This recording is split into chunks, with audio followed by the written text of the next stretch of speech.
이 조용한 새벽 시간에 주님 앞에 나와 복받는 삶의 비결을 찬양하며 하며 말씀을 드리며 또한 기도할 수 있는 시간 주셔서 감사합니다. 오늘이 복된 하루가 되기를 원합니다.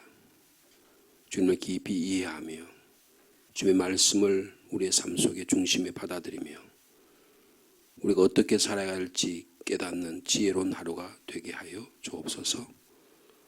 오늘도 기도의 자리로 나왔습니다. 우리의 연약함을 아시는 주님, 우리의 슬픔과 우리 아픔과 우리 고통을 아시는 주님, 주님께서 우리의 가정과 교회와 이 나라 민족을 위해서 기도할 때 주님, 세상은 참 악하고 우리 현실의 모습은 점점 악화되고 가는 것 같지만 저희들 기도의 소리를 들으시고 이 땅을 변화시켜 주시기를 원합니다. 이 땅을 회복시켜 주시옵소서. 치료하여 주시옵소서. 주님, 믿음의 사람들의 기도를 결코 외면하지 않으신 주님, 또한 저희 가정을 위해서 기도하는 기도의 제목들도 들으시고 응답하여 주시옵소서. 예수님의 이름으로 기도하옵나이다. 아멘.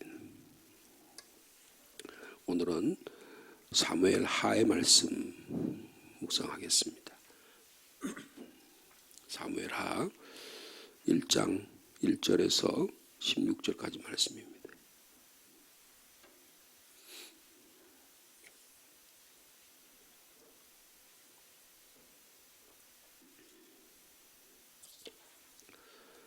사무엘하 1장 1절에서 16절까지 한 절씩 교독합니다.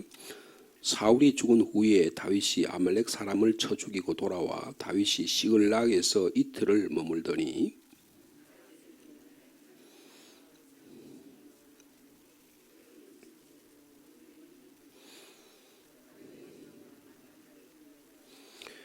다윗이 그에게 묻되 너는 어디서 왔느냐 하니 대답하되 이스라엘 진영에서 도망하여 왔나이다 하니라.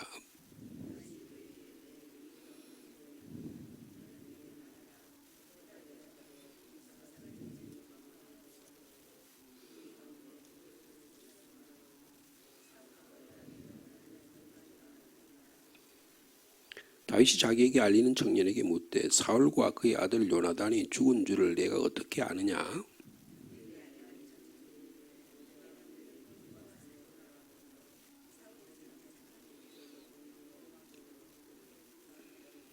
사울이 뒤로 돌아 나를 보고 부르시기로 내가 대답하되 내가 여기 있나이다 한즉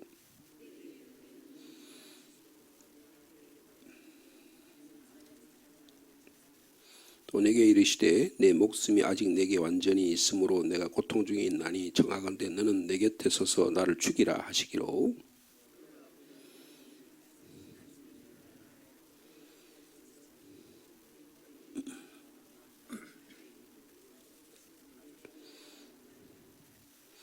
이에 다윗이 자기의 옷을 잡아 찢음에 함께 있는 모든 사람도 그리하고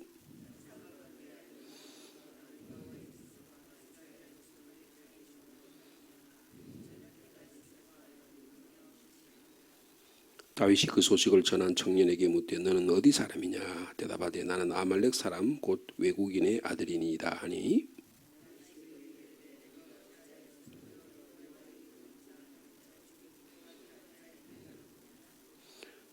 다윗이 청년 중 한 사람을 불러 이르되 가까이 가서 그를 죽이라 하며 그가 침에 곧 죽으니라.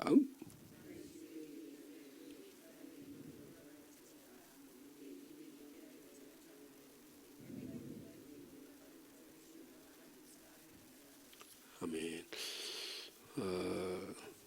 사울의 죽음에 대한 얘기입니다. 이 사울의 죽음으로 인해서 사울의 왕권이 끝나고 이제 새로운 혼란의 시대가 시작되고 있다 이렇게 볼 수 있습니다. 금방 다윗이 왕이 되는 것이 아닙니다. 오랫동안에도 혼란이 계속되는 것을 내란이 지속되는 것을 볼 수가 있습니다.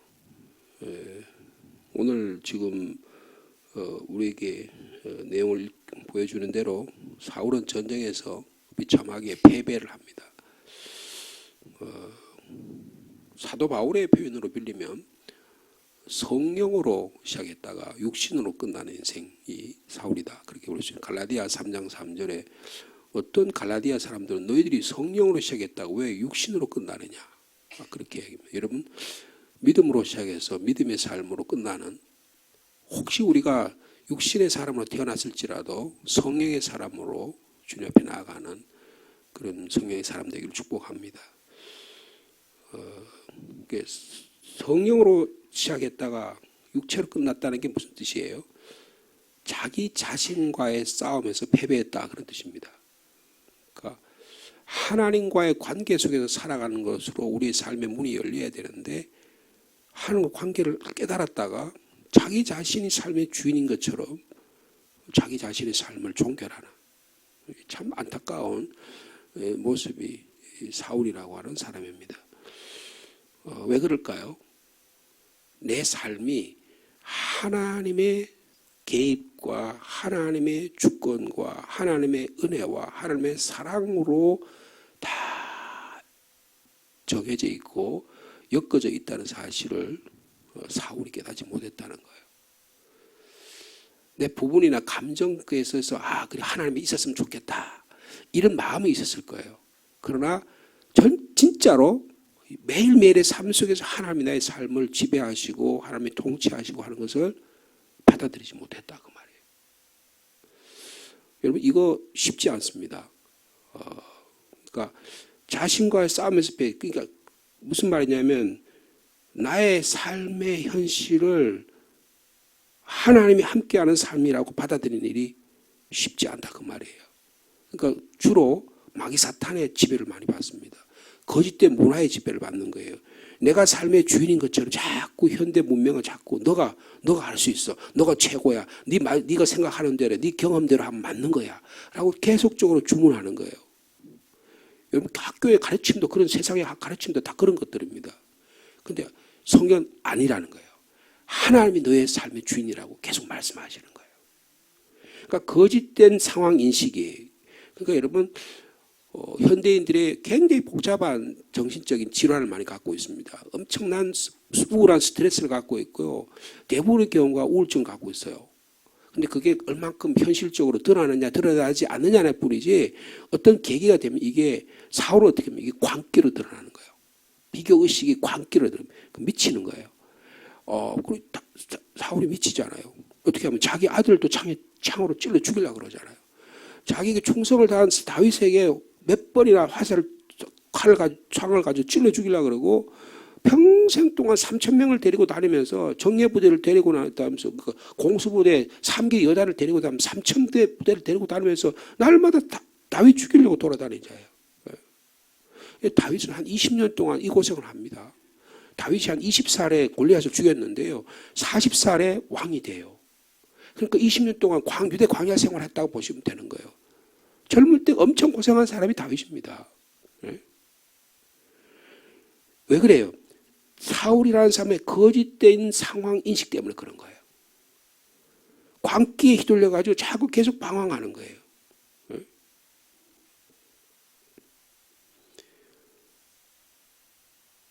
개인적인 자기 안에 갇혀 있는 거예요. 우리 자신을 바라볼 수 있는 이 아침 되기를 바랍니다. 이거 쉽지 않아요. 이거 많이 배웠다고 되는 게 아닙니다. 신앙생활 오래 했다고 되는 게 아니에요. 내가 하나님 앞에 내 자신이 다 발가벗겨진 상태로 자신을 들여다볼 줄 아는 능력을 가져야, 용기가 있어야 돼요. 매일매일의 삶 속에서 내가 하나님의 말씀 앞에 내 자신의 거울을 비춰서 내 자신을 주님 앞에 바라보기를 원합니다라는 신앙적 태도와 지혜와 용기가 있는 자만이 살아갈 수 있는 거예요. 다윗은 여기에 성공을 합니다. 사울은 실패했다는 거예요. 왜?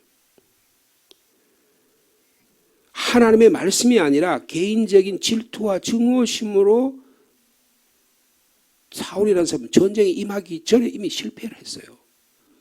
여러분, 전쟁은 그 결과일 뿐이지 사울은 전쟁에 이미 나가기 전에 실패한 사람이에요. 자기 스스로가 패배한 사람이라고 볼 수 있어요. 여러분, 가장 자문에도 그런 말씀이 있잖아요. 성을 지키는 것보다 더 자기 스스로 자기 마음을 지키는 게 더 어렵다, 그 말이에요. 여러분, 자기 마음을 지킬 수 있는 믿음의 사람 되기를 원합니다. 성령의 사람 되기를 원해요. 근데 다윗은요, 이 믿음의 사람이 시작하는데 뭘로 시작하느냐? 사울의 죽음 앞에 슬퍼할 줄 아는 사람이었다는 거예요. 여러분, 사람의 죽음 앞에 슬퍼할 줄 아는 사람이 되기를 바랍니다. 오늘 본문에 슬퍼할 줄 모르는 인간이 하나 등장해요. 아말렉 사람이에요. 여러분, 오늘 아말렉 사람 이야기가 등장하잖아요. 여러분, 거기 보면 사울이 죽었습니다. 31장에 죽은 사실을 이야기했죠. 스스로 자결해서 죽었잖아요. 그죠? 근데 아말렉 사람이 이제 와가지고 그 시글락에 와서 이제 이틀을 머물 다음에 아말렉 사람을 공격해가지고 자기 가족을 구했잖아요. 그래서 3일째 되는 날에 시글락에 있는데 한 사람이 등장해요. 사울의 진영에서 왔습니다. 그러니까 이 이스라엘 전투에서 온 거예요. 왜 왔겠어요? 왜 다윗한테 왔겠어요? 근데 그 사람의 행세를 보세요. 행적을 보세요. 사흘째 되는 한 사람이 사울의 진영에 왔는데 그의 옷은 찢어졌고 머리는 흙이 있고 그리고 엎드려져 가지고 이야기합니다. 자기가 사울 왕을 죽였다는 거예요. 이 사람은 거짓말장입니다. 아말렉 사람은 여러분 성경의 아말렉 사람은 한마디로 말하면 하나님을 적대하는 세력이에요. 무슨 말이에요? 믿음의 사람. 지금 다윗이 전쟁에서 아말렉 자기 족속을 구하고 지금 있는데 거기서 지금 늘 우리의 삶 속에 거짓된 자가 온다는 거예요. 싹군이 찾아온다는 거예요. 우리 삶 속에 늘 악한 영계 세력들이 우리를 다가온다는 것을 말씀해 주고 있는 거예요. 자기가 사울 왕을 죽였대요. 31장에 어떻게 사울 왕이 자기가 자기를 죽었잖아요. 근데 마치 자기가 사울 왕을 죽인 것처럼 얘기해. 왜 그럴까요? 자기가 사울 왕을 죽였다 하고 그래가 왕관하고 가져오면 다윗이 자기를 환영하고 포상해주고 포상해 줄 거라고 생각한 거예요. 여러분, 이 아말렉 사람은 거짓말장입니다. 이 사람은요, 꼼수를 쓰는 기회주의자예요. 겉모습의 전쟁의 비극적인 현장이 있었던 것처럼 꾸며가지고 왔습니다. 찢어진 옷을 입고 왔고요. 머리에 먼지를 뒤집으시고 끔찍한 재난의 현장에 살아남은 것처럼 행세를 하는 거예요. 그래서 다윗이 묻습니다. 여러분 다윗의 질문이 몇 번 나오는데 여러분 주의 깊게 한번 보시기 바라요. 3절에 다윗이 그에게 너는 어디서 왔느냐 물어보는 거예요. 그러니까 이스라엘 진영에서 전쟁 현장에서 왔습니다라고 말해요. 그러니까 다윗이 다시 묻습니다. 일이 어떻게 되었느냐? 너는 내게 말하라. 그러니까 그가 말하면 군사가 전쟁 중에 도망하기도 하고 무리 가운데 엎드려 죽은 자가 많았는데 사울과 그의 아들 요나단도 죽었습니다. 이건 사실이죠. 그죠? 사울과 요나단이 죽었잖아요. 그의 아들 셋이 죽었잖아요. 다시 다윗이 묻습니다. 5절입니다. 네가 사울과 아들 요나단이 죽은 줄 네가 어떻게 아느냐? 다윗이 만만한 사람이 아닙니다. 정확하게 물어보는 거예요. 어떻게 죽었냐고 물어보는 거예요. 여기서부터 거짓이 시작됩니다. 보십시오. 내가 우연히 길보아서 우연히 올라갔어요. 지금 왕관을 가지고 자기 지금 팔찌를 가지고 이걸 가지고 오면 다윗에게 오면 자기가 뭔가 한번 큰 덕을 볼 거라고 생각해가지고 지금 그 보상 받으려고 하는 거예요. 세상 사람들의 삶의 모습이에요. 기회주의자입니다. 꼼수를 저는 기회주의자예요. 다윗이 너가 어디서 왔냐 무슨 일이냐 고 물어보니까 이제 아차 됐다 이제 기회가 왔다고 생각하는 거예요. 대담하게 거짓말 아래게 이야기합니다. 자기가 사건의 현장에 있었던 걸 자세히 꾸며요. 사울의 처지도 이야기하고 사울과 나눈 대화도 이야기하고 사울의 상태도 이야기하고 그 당시 자기가 서 있던 위치도 이야기하면서 여러분 거짓말하는 사람 더 자세하게 이야기합니다. 훨씬 더 자세하게 이야기하는 거예요. 거기에 속으면 안 돼요. 여러분 진실 이야기하는 사람은 좀 어설프게 이야기합니다. 그냥 있는 대로 이야기하는 거예요. 근데 거짓말하는 사람은 여기 상황을 자기가 다 계산해서 이야기하는 거예요. 나중에 가보면 알아요.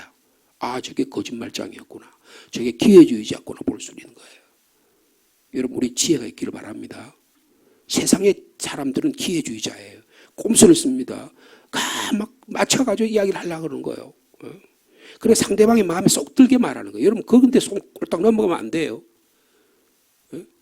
아, 목사를 위해서 충성을 다하겠습니다. 그런 사람 믿으면 안 돼요. 대부분 다 거짓말장입니다. 제가 다 경험해 봤어요. 그런 사람 믿으면 안 됩니다. 목사님이 최고입니다. 그런 사람은 거짓말쟁이에요. 대부분 다. 자기가 어떻게 하래 나를. 처음 만났는데 어떻게 하냐고요. 사람이 부부 사이도 몇십 년 살아도 저 인간을 믿을까 말까 하는 그런 사이인데 어떻게 알고 그런 말을 하냐고요. 여러분 그 거짓말이라고요. 그런데 우리는 그런 마음이 쏙 넘어간다니까. 예? 어떻게 사울이 쓰고 있는 왕관을 가지고 와요. 그리고 그가 있던 팔찌를 갖고 그가 사울이 죽었다는 확실하게 보여주는. 그러면 어떻게 야 다윗 저 사람이 좋아할 거라고 생각한 거예요. 이 아말렉 사람은 자기 자신이 쏘고 넘어가는 겁니다. 다윗이 어떤 사람을 전혀 모르는 거예요. 아니 철천지 원수 같은 사울의 죽음을 확실히 알리고 그 증거로 왕관과 활찌를 가져와 가지고 자세히 설명을 하잖아요.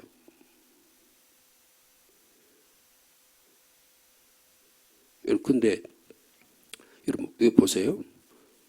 10절에 보니까 그가 엎드러진 후에는 살 수 없음을 내가 알고 그의 곁에 서서 죽이고 자기가 죽였대요. 그리고 그의 머리에 있는 왕관과 팔에 있는 고리를 제가 벗겨가지고 내 죽게 가져와요. 여러분 다윗은 뭐라고 말해요? 이 아말렉 사람이 내 죽게 와가지고 왔대. 언제부터 자기 주예요?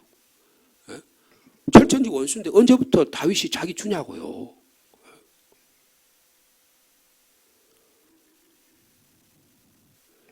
여러분 10절과 11절 사이에 엄청난 반전이 일어납니다. 그러면 이 사람 어떻게 생각해서 이야 잘했다.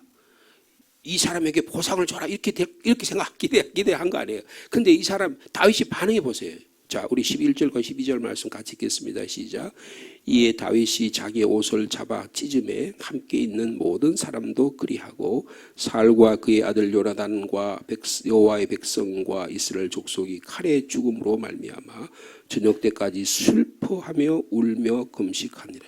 여러분 다윗은 이스라엘 백성입니다. 하나님의 백성이 죽었다는 거예요.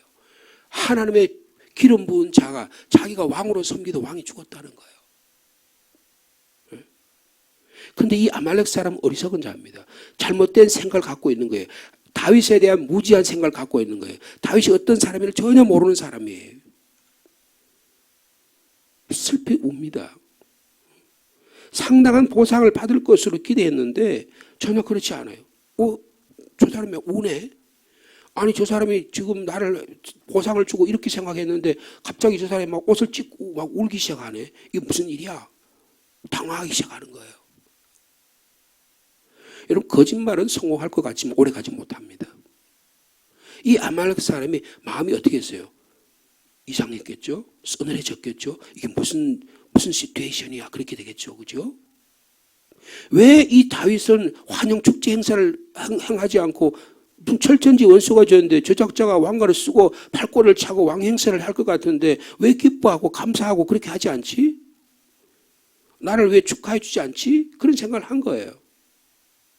아니 갑자기 슬퍼하다니 옷을 찢고 밤 저녁 때까지 슬퍼하다니 저게 무슨 일이야? 그렇게 생각한 거예요. 여러분 그러자 다윗이 묻습니다. 보세요. 13절에 보니까 다윗이 그 소식을 전한 청년에게 너는 어디 사람이냐? 어디 사람이냐? 나는 아말렉 사람이요 외국인의 아들입니다. 여러분 그러자 다윗이 말합니다. 14절입니다. 내가 어찌하여 손을 들어 여호와의 기름 부음 받은 자 죽이기를 두려워하지 아니하였느냐. 여러분 이것은 다윗의 진정한 자기 표현입니다. 여러분 다윗이 사울을 죽일 기회가 2번 있었잖아요. 그런데 왜 안 죽였어요? 하나님의 기름 부음 받은 자는 내가 해할 수 없다는 거예요. 누가 그 문제를 해결하신다는 거예요? 하나님이 해결하신다는 거예요. 여러분 왜 우리가 주님께서 바울을 통해서 사도 바울을 통해서 왜 원수가 갚는 것을 네가 하지 말라 그런 거예요? 하나님 우리를 사랑하시기 때문에. 여러분 우리가 원수를 갚는다고 피를 묻히면 어떻게 될까요? 우리 안에 피가 묻어집니다. 우리 안에 내가 그렇게 죽이고 나면 시원할 것 같잖아요. 내가 막 말을 쏟아놓고 나면 시원할 것 같잖아요. 그래서 쏟아넣는 거예요. 그럼 어떻게 될까요? 여러분 내 상처에 막 피가 납니다. 내 가슴에 피가 흐르는 거예요. 부부싸움 해보셨잖아요. 아니 형제 간에 그래서 교회가 분열돼가지고 그런 한국의 현실대로 교회들이 그런 일을 해봤잖아요. 어때요? 속이 시원합니까? 그냥 상대방 한 판 대대면 막 속이 시원할 것 같아요. 안 그렇습니다. 더 상처가 나는 거예요. 상처가 찢어져. 여러분 주님이 원수 갚는 것은 네가 하지 말라. 이거 뭐예요? 우리를 사랑하시기 때문에 그런 거예요. 사랑하시기 때문에 그런 거예요. 복된 사람이 뭐냐? 마음이 가난한 자가 복이 있다. 무슨 마음이 가난한 게 복이 있어요? 애통하는 자. 여러분 오늘 본문에 보면 제가 오늘 찬양에 그 팔복에 대한 찬양을 했는데 애통하는 자는 복이 있나니 저희가 뭘 받는다고요? 위로를 받을 것이며. 여러분 다윗이 슬퍼함으로 다윗 스스로가 위로를 받는 것입니다. 여러분 슬픔의 현장에 슬퍼할 줄 알아야 돼요. 기쁨의 현장에 기뻐할 줄 알아야 돼요. 여러분 다윗의 삶의 모습이 그러했다는 것입니다. 그런데 이 아말렉 사람은 다윗이 누군지를 전혀 몰랐어요. 다윗은 하나님을 믿는 믿음의 사람이라는 사실을 이 아말렉 사람 자기 자신을 외국인이라고 소개하죠. 외국인은 스트레인저라는 거거든요. 낯선 사람의 뜻이에요. 저 하나님과 관계없는 사람이라는 거예요. 여러분 우리는 믿음의 사람입니다. 예수 그리스도 안에 있는 사람이에요. 성령의 사람이에요. 이 자기 정체성을 잃어버리지 않기를 바랍니다. 그런데 세상에 나가면 문화에 있으면 자기가 외국 사람인 것처럼 행세해요. 자기가 그 사람인 것처럼 또 거기 또 갑자기 돌변을 해. 여러분 교회 안에 있으나 교회 밖에 있으나 주일날에 있으나 평일날에 있으나 나는 하나님의 사람입니다. 예수 그리스도의 사람이라는 사실을 명확하게 해야 돼. 세상 사람들은 그걸 무서워하는 거예요. 아, 저 사람은 예수 그리스도의 사람이라. 그래서 너희는 세상의 소금이다. 너희는 세상의 빛이다. 우리가 세상에 나가 소금의 빛의 역할을 감당하면 그들이 두려워하는 거예요. 다윗은 모든 사태를 하나님의 눈으로 볼 줄 아는 시각을 가졌다는 거예요. 사건과 사랑과 행동과 일어나는 모든 사태 속에서 하나님이 행하신 것을 보는. 다윗이 지금 사울이 죽은 사건의 현장에서도 하나님이 역사하고 계신 걸 보는 거예요. 하나님의 기름 부은 자들 네가 죽였구나. 이 아말렉 사람은 왕권이 주권이 하나님으로부터 온다는 사실을 다윗이 그런 생각을 갖고 있다는 걸 몰랐던 거예요. 뭐 세상 사람은 다 그렇겠지 뭐. 다 세상 사람들은 권력 갖다 주면 다 꿀떡꿀떡 받아먹고 그냥 뇌물 갖다 주면 다 받아먹고 당신에게 충성합니다. 당신이 최고입니다. 그러면 막 좋아할 것 같고 그렇게 생각할 거라고 생각하는 거예요.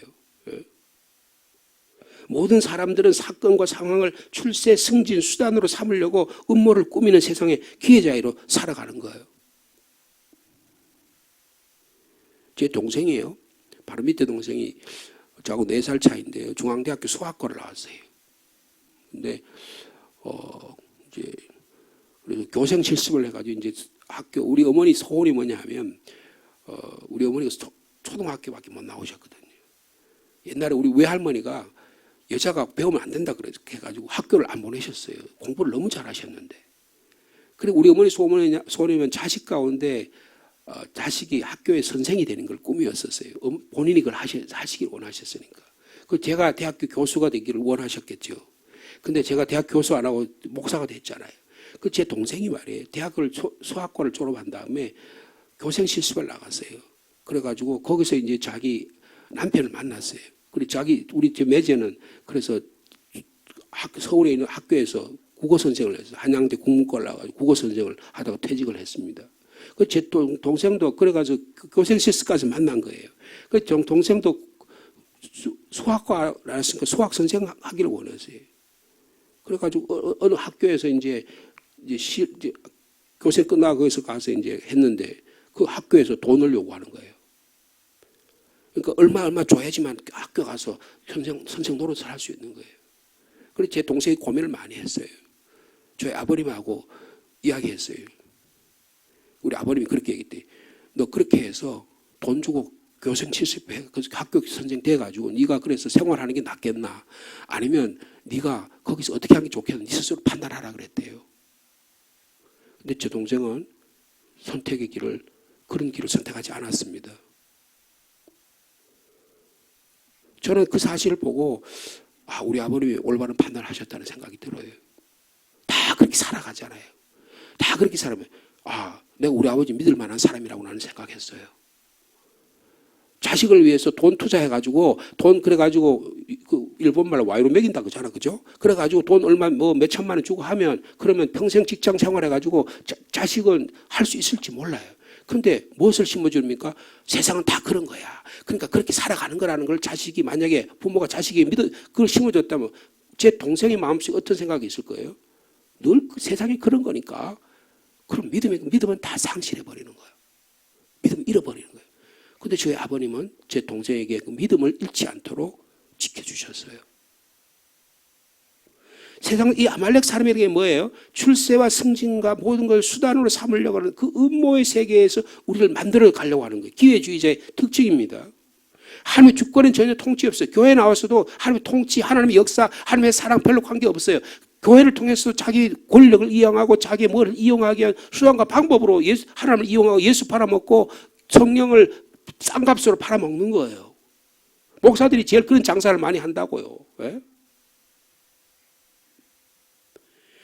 하나님의 모든 사건 속에 하나님의 뜻이 숨겨져 있다는 걸 별로 관심이 없는 거예요. 여러분, 아말렉 사람들은 하나님을 괴롭히는 족속입니다. 하나님의 계획을 방해하는 자들이 하나님의 적대 세력입니다. 여러분, 매일매일의 삶 속에 아말렉이라는 적대 세력이 우리의 삶을 해치려고 하는 영적 이것에 지혜와 용기를 가지고 성령님의 도우심으로 우리의 마음을, 우리의 삶을, 우리의 가정을, 우리 교회를 지키는 저와 여러분의 파수꾼이 되기를 축복합니다. 여러분, 성경에 아말렉 사람이 또 나와요. 여러분, 사무엘상 15장에 보면 아말렉 사람이 나타납니다. 아각이라는 사람이 나타나요. 근데 이 사울이 아말렉 사람을 안 죽여요. 그럼 어떻게 하면 사무엘이 죽입니다. 예? 토막을 내가 죽여요. 여러분, 또 그 다음에 언제 나오면 이 아말렉 사람이 언제 나오면 에스더서에 나옵니다. 여러분, 이 아말렉 사람이 누구예요? 하만이라는 사람입니다. 하만이 누구예요? 이스라엘 민족을 다 멸살하려고 했던 사람이잖아요. 그 사람이 아말렉 사람입니다. 아말렉 사람은 늘 거룩한 장소에 나타나는 거예요. 교회에 나타나는 거예요. 하나님의 사람을 뒤엎어가지고 완전히 엎어 죽이려고 하는 거예요. 오늘 본문에 이 아말렉 사람이 등장합니다. 여러분, 다윗에게 결정적인 위기의 순간이 찾아온 거예요. 근데 이것을 믿음으로 지켜내는 거예요. 여러분, 아말렉이 와가지고 있으면, 야, 그래, 잘했다, 포상해주고, 그럼 막 자기가 만약 그림 됐으면 어떻게 했을 거예요? 세상 사람, 야, 저거 다윗 말이야. 아말렉 사람은 저거 거짓말 저거 해가지고 왕권해가지고 지가 좋아하고 저러네. 그러면 앞으로 왕권이 살아남겠습니까? 미래까지 바라볼 영적 안목을 가진 거예요. 여러분, 아말렉 사람은 기회 있을 때마다 하나님의 거룩한 장소에 나타나서 하나님의 사람을 무너뜨리려고 하는 거예요. 여러분, 다윗은 여기에 넘어지지 않았습니다. 오늘 우리의 삶 속에서 하나님의 말씀으로, 하나님의 주권으로, 하나님의 능력으로 지혜를 가지고 용기를 가지고 이 아말렉의 권세에서 이길 수 있는 다윗과 같은 믿음의 사람이 되기를 축복합니다. 거룩하신 하나님 아버지, 아말렉은 우리의 삶 속에 언제나 등장해서 너 출세할 수 있어, 너 승진할 수 있어, 너 뜻대로 살아갈 수 있어라고 우리에게 요구합니다. 하나님의 주권과 통치에는 관심이 없습니다. 내 삶 속에 하나님의 거룩한 뜻이 숨겨져 있는 거, 그런 거 별로 생각도 하지 않습니다. 아말렉의 세상 생각이 우리의 삶 속에 들어와 그걸 받아들이기만 하면 우리는 여지없이 사울처럼 무너져 버리고 맙니다. 그러나 다윗은 이 아말렉의 유혹에 넘어가지 않습니다. 거짓된 거짓말장이 기회주의자, 꼼수를 써서 믿음의 사람을 넘어뜨리려고 하는 이 악의 계획에 결코 넘어가지 않습니다. 주님, 우리는 사람들의 달콤한 말에 넘어가기 쉽습니다. 당신이 최고입니다. 당신에게 충성을 다하겠습니다. 당신은 멋 있는 사람이다 하면 거기에 다 넘어갑니다. 감언 이설에 넘어갑니다. 세상의 유혹의 눈으로 우리를 넘어뜨리려고 합니다. 주님, 우리에게 영적 눈을 허락하여 주옵소서. 믿음의 담력을 허락하여 주시옵소서. 하나님의 말씀으로 지혜롭게 세상을 판단할 수 있는 능력 주시기를 원합니다. 우리가 세상에 넘어가서 쓰러질까 심히 두렵습니다. 세상의 문화가 그러합니다. 성령으로 시작했다가 육체로 끝나기 쉽습니다. 주님, 이런 악한 세상에서 제 믿음을 지켜주시기를 원합니다. 다윗은 늘 주님을, 하나님의 말씀을, 성령의 생각을 기대하며 살아가므로 이 어려움에서 승리할 수 있었습니다. 주님, 어떤 사태가 일어나면 올바른 질문을 할 수 있는 저희들이 되게 하여 주옵소서. 주님, 이것이 하나님의 뜻입니까? 하나님의 이 길을 통해서 하나님의 영광 받으시기를 원하십니까? 하나님이 내 삶 속에서 어떻게 역사하기를 원하십니까? 늘 물을 수 있는 저희들이 되게 도와주시고, 무엇보다도 이 시험과 유혹에 빠지지 않도록 우리 성도들을 지켜주시옵소서. 그래서 어떤 형편에서도 주님, 특별히 거룩한 장소, 교회 안에는 이런 악한 자들이 들어와서, 아말렉과 같은 악한 족속이 들어와서 하나님의 교회를 분열시키려고 합니다. 마귀 사탄들이 예수님 길을 40일 동안 쫓아다니면서 예수님을 괴롭히려고 했습니다. 예수님 말씀으로 이겨내셨습니다. 오늘도 이겨낼 수 있는 믿음 주시기를 원합니다. 주님, 그래서 슬퍼할 때는 슬퍼할 줄 알고 내 자신의 이회의 기회의 수단에, 출세의 수단으로 신앙생활을 하지 않는 참 믿음의 사람 다 되도록 주께서 축복하여 주시옵소서. 다윗은 20년 동안의 망명 생활을 끝내고 새로운 기회를 맞이하려고 할 때 마귀 사탄이 들어와서 그를 사울의 그 왕권 죽인 것을 덜컹 받아 먹으라고 그렇게 유혹합니다. 그러나 다윗은 이 순간에도 자기 자신의 믿음을 결코 잃어버리지 않습니다. 주님, 저에게도 그런 믿음 허락하여 주시옵소서. 오늘도 신방하려고 합니다. 신방받는 가정에 주님 찾아가셔서 한 가정 한 가정 주님 붙잡아 주시고 또 주님께서 말씀으로 위로하여 주시옵소서. 주님, 5월의 가정의 달, 우리 가정 한 가정 한 가정 주님 부모 주심을 감사하고 자녀 주심을 감사하고 교사 주심을 감사하고 또 저희들이 부부 사이에, 형제 사이에 아름다운 관계를 유지하는 믿음의 삶 잘 살아갈 수 있도록 주께서 축복하여 주시옵소서. 이 나라 민족을 위해서도 기도합니다. 정치, 경제, 사회, 문화적으로 매우 혼란스럽지만 지금도 하나님의 나라를 준비하는, 나라 민족을 위해서 준비하는 믿음의 사람이 있는 줄 압니다. 그런 자를 귀하게 사용해 주시고 그런 자를 통해서 하나님의 나라 만들어가도록 거룩한 주의 백성 되도록 역사하여 주시옵소서. 우리 자녀들을 위해서 이 시간 기도합니다. 이 세상의 문화가 너무 복잡하고 육의 문화, 향락의 문화, 자기중심의 문화가 판을 칩니다. 주님, 이런 때 하나님이 역사하시는 것, 하나님이 계획하시는 것은 아무 의미가 없는 것처럼 느껴지는 이런 자기중심의 시대에 살아갑니다. 그러나 우리는 하나님 중심의 삶을 살기를 원합니다. 지금도 어떤 상황 가운데도 하나님이 통치하시고 하나님이 역사하시고 하나님 우리를 주관하심을 우리 자녀에게 신앙의 유산을 물려주는 우리 부모들 다 되도록 인도하여 주시옵소서. 조용한 가운데 우리의 기도의 제목을 주님께 아뢰입니다. 주님, 육신의 연약한 자 치료하여 주옵소서. 마음에 고통당하는 자 주님의 말씀으로 위로받게 하여 주시옵소서. 애통하는 자는 복이 있나니 저희가 위로를 받을 것이며 말씀하셨으니 주님, 누군가 아파하는 자 있으면 함께 슬퍼하고 아파함으로 우리 스스로가 위로받는 거룩한 믿음의 공동체대로 역사해 주옵소서. 예수님의 이름으로 기도하옵나이다. 아멘.